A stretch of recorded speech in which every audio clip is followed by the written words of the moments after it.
अस्सलाम वालेकुम dear students, welcome back to my channel. ये है आपका favourite channel your free academia. Okay बच्चों, आई होप सो कि आप लोगों का उर्दू का पेपर जो है बहुत बहुत अच्छा हुआ होगा। आज की इस वीडियो के अंदर हम लोग देखेंगे कि आप लोग ने अपनी किस तरह प्रिपरेशन करनी है मैथमेटिक्स की, ताकि आप लोगों का सिलेबस जो है बहुत जल्दी कंप्लीट भी हो जाए और आप लोग बहुत अच्छे मार्क्स स्कोर भी कर लो। जिस तरह आप लोग ने अपने पहले पेपर देखे होंगे, मैंने आप लोगों को बताया था कि आप लोगों का 95% पेपर जो है वो सारा का सारा एक्सरसाइज से बनकर आया और आप लोगों ने इसको देखा भी है। फिजिक्स का पेपर हो गया, आप लोगों का उर्दू का पेपर हो गया, इंग्लिश का पेपर हो गया, वो सारा का सारा आप लोगों की एक्सरसाइज में था।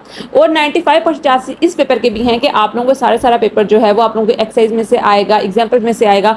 तो कोई चीजें ऐसी नहीं है जो आप लोगों को आउट ऑफ द वे आएंगी या आउट ऑफ द कॉन्टेक्स्ट आके आएंगी। सारी चीजें जो होंगी बहुत ईजी होंगी और आप लोग बहुत आसानी से पेपर कर लोगे। मेन रीजन इस चीज की ये है कि ये पहली दफा है जो आप लोगों की रिवाइज बुक सिलेबस पेपर बन रहा है, तो वो कोशिश कर रहे हैं कि इस चीज को बहुत ईजिली लिया जाए, इस चीज को इतना ट्रिकी ना किया जाए। तो आप लोग कोशिश करो कि आप लोग इस चीज के अंदर अपने हाईएस्ट मार्क्स जो है वो सिक्योर करो, ताकि 10th के अंदर आप लोगों को कोई मुश्किल ना हो, क्योंकि 10th के जो एग्जाम्स होंगे वो आप लोगों को हो सकता है नेक्स्ट टाइम फिर आप लोगों को थोड़े से ट्रिकी देने पड़े। तो बच्चों सबसे पहले अगर हम लोगों के टोटल मार्क्स की बात करें तो आप लोगों के 75 मार्क्स का जो होगा वो पेपर होगा। इसके अंदर 15 मार्क्स के आप लोगों के एमसीक्यूज होंगे, जबकि सब्जेक्टिव मार्क्स जो होंगे वो उसके 60 होंगे। 2 आवर्स और 30 मिनट्स आप लोगों को दिए जाएंगे कि आप लोगों ने पेपर इसको कंप्लीट करना है, जबकि जो आप लोगों के एमसीक्यूज होंगे वो आप लोगों ने 20 मिनट्स के अंदर इसको कंप्लीट करना होगा। आप लोगों ने बबल फिलिंग करनी होगी और जो बाकी आप लोगों के पास रह जाता है 2 आवर एंड 10 मिनट्स वो आप लोगों ने करने होंगे अपने सब्जेक्टिव को। तो सबसे पहले हम आप लोगों का एक पेपर पैटर्न देख लेते हैं किस तरह के आएंगे आप लोगों को एमसीक्यूज।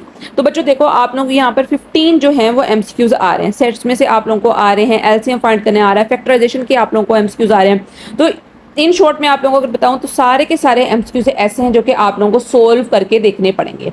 तो आप लोगों ने अपने ज़हन में ये बात बैठा लेनी है कि आप लोगों को सीधी सीधी बुक की लाइनें नहीं आएंगी, लेकिन आप लोगों को कुछ ऐसे आप लोगों को एमसीक्यूज आएंगे जो आप लोगों को सोल्व करने पड़ेंगे। टोटल आप लोगों को 15 एमसीक्यूज इस तरह हैं और 90% एमसीक्यूज जो होंगे वो आप लोगों को आएंगे आप लोगों की एक्सरसाइज से। ठीक है, अगर आप लोग अपनी एक्सरसाइज बहुत अच्छे तरीके से कर लोगे तो आप लोगों के एमसीक्यूज का जो पार्ट होगा वो बहुत अच्छी तरह क्लियर हो जाएगा। और मोस्ट इंपॉर्टेंटली आप लोग अपने जो एमसीक्यूज हैं वो आप लोग अपनी आंसर शीट की बैक के ऊपर सोल्व कर सकते हो, वहाँ पे वर्किंग लिख कर। ठीक है, तो इतनी कोई इशू कोई चीज़ नहीं है, आप लोग वहाँ पर सोल्व कर सकते हो। वहाँ पर जो चेकर होगा या सुपरवाइजर होगा उससे भी आप लोग पूछ सकते हो कि हम लोग कहाँ पर इसके जो है वो कैलकुलेशंस करें। ठीक है, तो ये आप लोग देख लो किस तरह के उन्होंने क्वेश्चंस दिए हैं। कुछ चैप्टर्स हैं यहाँ पर, मैं आप लोगों को एक चीज़ और ऐड कर दूँ, वो रिलेटेड है ट्रिग्नोमेट्री से या ज्योमेट्री से रिलेटेड। इसके अंदर आप लोगों को पता है फिगर्स वगैरह होती हैं, ट्राइंगल्स वगैरह होते हैं, डिफरेंट चीज़ें होती हैं। उस तरह के न्यूमेरिकल्स के अंदर डेफिनेशंस बहुत इंपॉर्टेंट होती हैं। वो आप लोगों से पूछ सकते हैं इक्विलेटरल ट्राइंगल क्या होता है, आइसोसेलेस ट्राइंगल्स क्या होते हैं, राइट एंगल क्या होते हैं, ऑब्ट्यूज एक्यूट, इस तरह के डेफिनेशन वगैरह जो है वो आप लोगों से पूछ सकते हैं कि पैरेललोग्राम के अंदर कौन से एंगल बनते हैं, कितने बनते हैं, सर्कल का सर्कमफ्रेंस कितना होता है, ईच एंड एवरीथिंग। इस तरह के माइनर चीज़ें वो आप लोगों से इस तरह के में से आप लोगों से पूछेंगे। तो आप लोगों ने हर एक चैप्टर को इस पॉइंट ऑफ व्यू से भी तैयार करना है कि अगर उसमें से कोई फिल इन द ब्लैंक्स इस तरह की आ जाए तो आप लोगों को पता हो कि इसकी डेफिनेशन क्या है, इसकी चीजें क्या हैं। ठीक है, अब हम बात करते हैं आप लोगों के सब्जेक्टिव पार्ट की। अब सब्जेक्टिव पार्ट के अंदर 2 चीजें हैं जिसको आप लोगों ने अंडरस्टैंड करना है। क्वेश्चन नंबर 2 की बात करें तो बच्चों टोटल उन्होंने आप लोगों को 9 क्वेश्चन दिए होंगे, जिसमें से आप लोगों ने 6 करने होंगे। ये हम बाद में देखते हैं कि इसके चैप्टर में से कौन कौन सा आ रहा है और आप लोगों ने कौन कौन से करने हैं।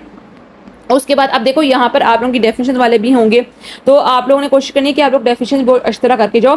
बट मैं हमेशा अपने स्टूडेंट्स को यही कहती हूँ कि डेफिनेशन के अलावा जो आप लोगों के क्वेश्चंस है ना न्यूमेरिकल टाइप या इस तरह के सोल्विंग वाले, वो आप लोग करने की कोशिश करो, क्योंकि उसके अंदर आप लोगों को आंसर्स के बारे में थोड़ा बहुत पता होता है और आप लोगों को कंफर्मेशन होती है कि हाँ भाई इसके अंदर 2/2 मार्क्स जो है वो ले सकते हैं।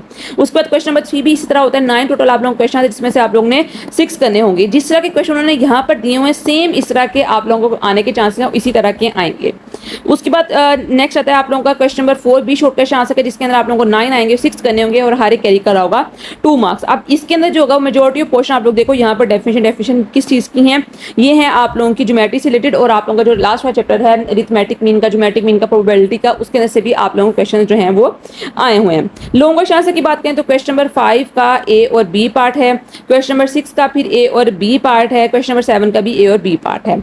आगे सब्जेक्ट नंबर टाइप पार्ट 3 की बात करें, इसके अंदर भी आप लोगों ने करना है, लेकिन इसमें आप लोगों ने 2 आप लोगों को आएंगे, क्वेश्चन नंबर 8 आएगा और क्वेश्चन नंबर 9 आएगा। इसमें से आप लोगों ने कोई सा एक करना है। मैंने आप लोगों को जब पेयरिंग स्कीम बताया था, मैंने आप लोगों को समझाया था कि 2 का मतलब ये है 8 आया हुआ है और 9 आया हुआ है। अब उन्होंने कहा है कि आप लोगों ने ए करना है। ए का मतलब क्या हुआ, अगर आप लोग 8 अटेम्प्ट करें तो आप लोगों ने उसका ए और बी पार्ट दोनों करने हैं। अगर 9 अटेम्प्ट किए तो इसका ए और बी पार्ट दोनों करने। इसका मतलब ये नहीं कि सिर्फ आप लोग जो क्वेश्चन नंबर 8 का बी ही अटेम्प्ट करो, know that would be wrong. ये इसके सब पार्ट्स हैं। तो अगर आप लोगों ने क्वेश्चन नंबर 8 अटेम्प्ट किया है तो आप लोगों ने कोशिश करनी है कि इसका ए और बी पार्ट दोनों अटेम्प्ट करके आओ। अच्छा, अब हम चलते हैं कि आप लोगों के किस चैप्टर्स में से कितने कितने शॉर्ट आ रहे हैं, लॉन्ग आ रहे हैं। एमसीक्यू तो बच्चों आप लोगों ने पूरी बुक के तैयार करने हैं। आप लोगों का आई थिंक चैप्टर नंबर 8 जो है वो इंक्लूड नहीं है, तो आप लोग उसको देख लेना, उसको तो आप लोगों ने वैसे कंसिडर नहीं करना है।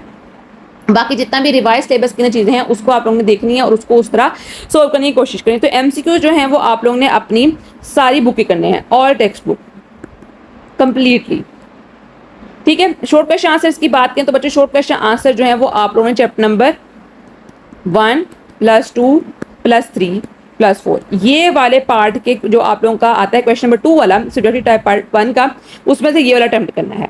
ये वाले क्वेश्चन जो है वो आप लोगों ने तैयार करने इन चैप्टर्स के शॉर्ट क्वेश्चन आंसर्स।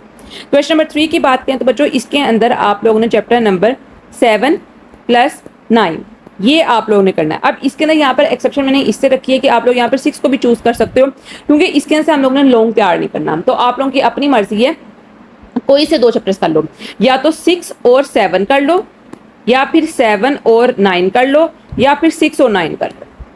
ये 3 आप लोगों के पास इस चीज की गुंजाइश है कि आप लोग ये कर सकते हो, क्योंकि हर एक में से 3-3 आने हैं, तो आप लोग 2 कर लोगे चैप्टर्स तो आप लोगों के लिए फायदा हो जाएगा। तो आप लोगों की अपनी मर्जी कि आप लोग कौन सा पेयर जो है वो इसके अंदर चूज करना चाहते हैं। मैं आप लोगों को यही सजेस्ट करूंगी कि ज्योमेट्री वाले क्वेश्चन जो है वो अटेम्प्ट नहीं करने, आप लोग ने वो चूज नहीं करने। आप लोग उसके अलावा जो सिंपल क्वेश्चन इसके अंदर 1-2 फॉर्मूलाज आते हैं, आप लोग बहुत आसानी से लगा के मार्क्स जो है वो गेन कर सकते हो।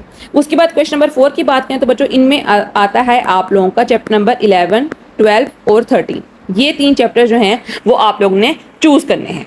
अब चलते हैं बच्चों आप लोगों के लॉन्ग क्वेश्चन आंसर्स की तरफ। तो लॉन्ग क्वेश्चन आंसर के अंदर आप लोगों को पता है पार्ट 2 जो आता है उसके अंदर सबसे पहला जो पार्ट आ रहा है क्वेश्चन नंबर 5, 6 और 7 का।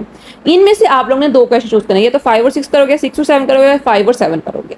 अब इसके अंदर आप लोगों ने ये वाले 2 पार्ट करने हैं, क्वेश्चन नंबर 5 और 6, मतलब कि चैप्टर नंबर 1, 2, 3 और 4 ये वाला पार्ट आप लोगों को करना है। ये करोगे तो आप लोगों के यहाँ से आप लोगों के 16 मार्क्स होंगे वो कंप्लीट हो जाएंगे। चैप्टर नंबर 1, 2, 3 और 4 करना है, ये 5 और 6 वाला आप लोगों ने नहीं करना है। उसके बाद पार्ट 3 की बात करें तो आप लोगों को पता है इसमें सिर्फ आप लोगों ने ए करना है क्वेश्चन। अब देखो यहाँ पर आप लोग 7 और 10 और 9 भी कर सकते हो, लेकिन जो मेरी तरफ से आप लोगों को सजेशन है वो ये है कि आप लोग चैप्टर नंबर 11, 12 और 13 करो, सिर्फ ये वाला पेयर। अब इसके अंदर क्यों मैं आप लोगों को कह रही हूँ ये वाला पेयर करो, मैं अभी आप लोगों को दिखाती हूँ। अब यहाँ पर देखो बच्चों चैप्टर नंबर 11, 12 और 13, आप देखो यहाँ चैप्टर नंबर 11, 12, 13 लोग आया है construction, information handling and probability. ये वाले चैप्टर्स जो है ना ये चैप्टर्स बहुत आपस में मिलते जुलते हैं। लास्ट हुआ है तो स्पेसिफिकली इसके अंदर सारा का सारा जो होता है ना वो आप लोगों का फ्रीक्वेंसी का स्टैटिस्टिक्स वाला पोर्शन आता है चैप्टर नंबर 12 और 13 में से। तो ये अगर आप लोग इसके 5 फॉर्मूला मीन के, अरिथमेटिक मीन के, फ्रीक्वेंसी, हिस्टोग्राम, ये माइनर चीजें जो अगर आप लोग तैयार कर लोगे ना तो आप लोगों का पेपर सॉल्व हो जाएगा। अगर आप लोगों को पता चलेगा टेबल में से किस तरह आप लोगों ने क्लास बाउंड्रीज आप लोगों ने बनानी, क्लास मार्क्स किस तरह बनाने हैं, फ्रीक्वेंसीज किस तरह फाइंड करनी है, तो आप लोग बहुत आसानी से ये वाला पोर्शन चूज कर लोगे। उसके बाद अगर मैंने आप लोगों को बताऊं चैप्टर नंबर 10, चैप्टर 9 और 7 ये वाला मैंने चैप्टर्स आप लोगों को क्यों नहीं किए बच्चों। ये चैप्टर्स करने से क्या होगा कि आप लोगों के पास ग्राफ वाला बहुत पोर्शन हो जाएगा, क्योंकि ग्राफ के अंदर आप लोगों को कंस्ट्रक्शन करनी पड़ेगी, हर एक चीज बनानी पड़ेगी, पेंसिल इधर से इधर हो रही थोड़ी सी, आप लोगों का सर्कल ना बना, आर्क सही ना बनी तो क्वेश्चन आप लोगों का गलत हो जाएगा। तो आप लोगों के ऊपर डिपेंड करता है। अगर तो आप लोगों के क्वेश्चन बहुत तरह आते हैं तो आप लोग कर सकते हो, बट मेरी तरफ से आप लोगों को सजेशन यही है कि लॉन्ग क्वेश्चन आंसर्स के लिए आप लोग चैप्टर नंबर 1, 2, 3, 4, 11, 12 और 13 ये चैप्टर्स जो हैं ये आप लोग चैप्टर्स कंसीडर करो, ठीक है। यहाँ पर आप लोगों का सिलेबस गिवन है, आप लोग इसका स्क्रीनशॉट भी ले सकते हो, but I would high suggest कि आप लोग ये वाला जो पेयर है ये वाला चूज करो, क्योंकि इसके अंदर ज्योमेट्री से रिलेटेड कोई चीज़ नहीं है, सिर्फ 5 फॉर्मूलाज हैं जिनको अगर आप लोगों ने अच्छा याद कर लिया, इसकी प्रैक्टिस कर ली तो आप लोग बहुत अच्छे तरीके से मार्क्स जो हैं वो सिक्योर कर लोगे, ठीक है। तो आप लोग ने इस चीज़ को हमेशा अपने ज़हन में रखना है जब आप लोगों ने तैयारी करनी है। उसके अलावा अगर मैं आप लोगों को बताऊं कि आप लोगों ने तैयारी किससे स्टार्ट करनी है, तो सबसे पहले आप लोगों ने अपने ये 4 चैप्टर्स क्लियर करने हैं, 1, 2, 3, 4 इसके शॉर्ट क्वेश्चन आंसर्स जो आप लोगों के एक्सरसाइज के क्वेश्चन है, ईच एंड एवरीथिंग अच्छी तरह, एग्जाम्पल्स पर्टिकुलरली एग्जाम्पल्स में से भी अक्सर क्वेश्चन वो उठा के दे देते हैं, तो इनकी डेफिनेशन 1, 2, 3, 4 की करनी है आप लोगों ने, और उसके बाद फिर आप लोगों ने चैप्टर नंबर 11, 12 और 13 के ऊपर आना है। इन चैप्टर्स को करने के बाद ये पूरे चैप्टर्स आप लोगों के हैं। आप लोगों को पता है कि 2 चैप्टर्स ऐसे भी हैं जिनके आप लोगों ने शॉर्ट करने हैं, वो ये वाले चैप्टर्स हैं, ताकि आप लोग भूल ना जाओ, ठीक है। मैंने इससे दोबारा इस चीज़ की तरफ आई हूँ ताकि आप लोग ये ना मिस कर दो कि मैम ने कह दिया कि सिर्फ वो चैप्टर्स करने हैं, वो चैप्टर्स जो हैं वो पूरे करने, क्योंकि उनके आप लोगों ने लॉन्ग भी अटेम्प्ट करने हैं। लेकिन ये 2 चैप्टर्स जो हैं चैप्टर में 6, 9, 7, 9, 6, 7 जिससे आप लोगों को ईजी लगता है, तो ये चैप्टर्स आप लोगों ने शॉर्ट के लिए भी करना है, क्योंकि आप लोगों ने एक वाला पोर्शन जो है शॉर्ट के लिए भी आप लोगों ने तैयार करना है, ठीक है। तो आप लोग इसको देख लेना आप लोगों को किस ईजी लगता है। तो ये था आप लोगों के लिए आज का सिलेबस। आई होप सो कि आप लोगों को समझ आ गई होगी। इन चैप्टर्स के लिए अगर आप लोगों को कोई ज्योमेट्री वाली चीज़ मुश्किल लग रही है तो आई वुड हाई सजेस्ट कि आप लोग सिर्फ डेफिनेशन करो, तो आप लोगों का मेजोरिटी ऑफ क्वेश्चन जो है वो क्लियर हो जाएगा। तो आज के लिए इतना ही। आई होप सो कि वीडियो आप लोगों को अच्छी लगी है। वीडियो अच्छी लगी चैनल को सब्सक्राइब करें, वीडियो को लाइक करें और अच्छा कमेंट भी लास्ट में करें। कल मिलते हैं एक नई अच्छे तब तक के लिए फी अमानिल्लाह।